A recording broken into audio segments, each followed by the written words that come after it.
ప్రతి అక్షరం ప్రజల పక్షం. HR9 న్యూస్ టీవీకి స్వాగతం, సుస్వాగతం. కడప జిల్లా కాజీపేట మండలం దుంపలగట్టు గ్రామంలో వెలిసిన శ్రీ మహంకాళి అంకాలమ్మ తిరునాళ అంగరంగ వైభవంగా జరిగింది. ఈ తిరునాళ సందర్భంగా ఆలయ కమిటీ వారు తగు జాగ్రత్తలు తీసుకున్నారు. ఈ అంకాలమ్మ తిరునాళకు ఇతర జిల్లాల నుండి భక్తులు వేల సంఖ్యలో రావడం జరుగుతుంది.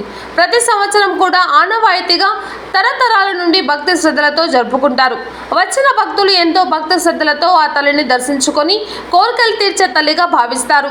ముఖ్యంగా ఈ తిరునాళ ఆలయ కమిటీ మెంబర్లు రెడ్డెం చంద్రశేఖర్ రెడ్డి, తవ సుబ్బారెడ్డి, సోముల సుబ్బారెడ్డి, లెక్చరర్ సుబ్బారెడ్డి వీరి ఆధ్వర్యంలో తిరునాళ జరుపుతారు. ఈ ఆలయానికి పూజారి ఆనవాయితీగా గువ్వల పెద్ద పుల్లయ్య, గువ్వల చిన్న పుల్లయ్య, గువ్వల నారాయణ కుమారుడు, గువ్వల గంగాధర్ పూజారిగా నిధులను నిర్వహిస్తూ ఉంటారు. ఈ కార్యక్రమంలో ప్రజలు, భక్తులు తదితరులు పాల్గొన్నారు. AR5 న్యూస్ కడప జిల్లా స్టాఫ్ రిపోర్టర్ గంగ సుబ్బారాయుడు.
ఒక దండి దండి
baik.